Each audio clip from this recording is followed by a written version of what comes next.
પાલીતાણામાં 26મી રાજ્યની બીજા નંબરની ભગવાન શ્રી કૃષ્ણની રથયાત્રા નીકળી।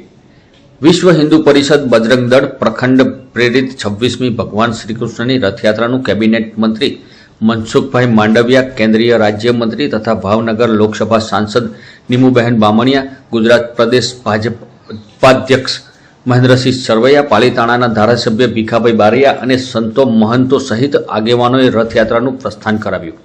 રથયાત્રામાં અસંખ્ય વાહનો જોડાયેલા, જે ડીજેના તાલે શહેરના રાજમાર્ગો ઉપર અનેક ટ્રેક્ટરોમાં અવનવી કૃતિઓ આકર્ષણનું કેન્દ્ર બની હતી। રથયાત્રાનું શહેરમાં અલગ અલગ સમાજો તેમજ અગ્રણીઓ દ્વારા સંતો અને વિશ્વ હિન્દુ પરિષદના પ્રમુખ રાજપાલસિંહ અને બજરંગ દળના પ્રમુખ રામદેવસિંહનું સન્માન કરવામાં આવ્યું હતું।